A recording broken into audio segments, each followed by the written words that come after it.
I Saw Mumia. I saw Mumia in the eyes of a boy for the first time in my life. He stared out at me, hungry and crying, blankly watching, daring me to question his reason for sitting outside my doorway. His eyes were filled with the rage of prophets who were killed on balconies and on stages. Hooded by blunt smoke, shielded by a blue New York Yankees cap, foolishly insisting that I turn my eyes from him and pass by while he sits in front of my building. I saw Mumia in the eyes of a boy for the first time in my life.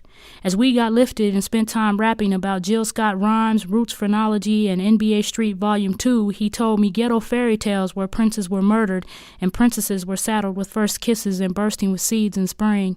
He insisted we shoot dice against the brick of my building and pour out some liquor for slain soldiers. I watched him exchange green packages for greenbacks and stood back in the shadows of the front of my building.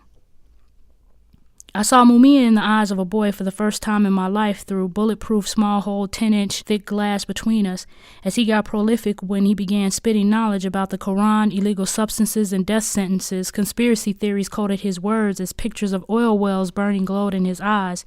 He pressed his nose against death row partitions and wished through funky, lonely cell breath that he could be addicted to hanging on streets and making babies instead of dense pages of dictionaries. I saw Mumia in the eyes of a boy for the first time in my life. He stood like an ebony god on administration steps, bullhorn in hand, thick dreads on his head, preaching and teaching about the idea of a revolution.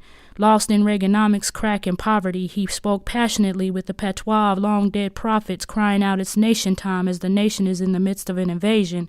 He is a relic of a past we want to forget until February, when old news is new news and we all view Eyes on the Prize and Roots while Jay-Z spits rhymes on pay-per-view. I saw Mumia in the eyes of a boy for the first time in my life. He smiled down into the eyes of his seed, promising a better world where all people are free, gentle hugs and kisses on her 3-hour-old wrinkled face. He had embraced the idea of love over 3 years before she was born. He had kicked his old ways out the door. He started over with his queen, made promises for her that at first just seemed like a dream. Now in his arms was the product of a love that truth kept afloat.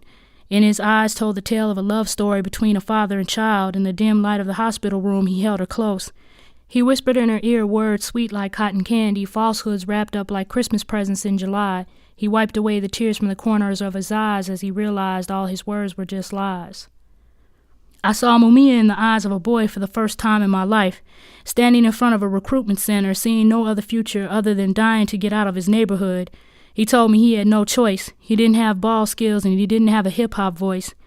He could have been a hustler, but he didn't want to pay the price. He'd rather risk death than sit in prison for the rest of his life. His eyes told me stories of days ending with funeral arrangements. Grandmama head of the family, mama struggling, daddy never made it. His eyes spoke of mistrust but felt lost in the predicament he was placed in. Education failed him, so he'd gone in search of the truth, finding something between the pages of The Source and Haley's Roots. It's his eyes that speak volumes when he signs the dotted line. 4 years of his life committed like a condemned man's lifetime. I saw Mumia in the eyes of men. As Newsweek preaches that black men are falling, I am still praying that black men are growing stronger, facing a society built to destroy with eyes of a lion, cunning and seductive, prideful and stunning. In front of my building they walk on by, but it's the eyes of Mumia that stay on my mind.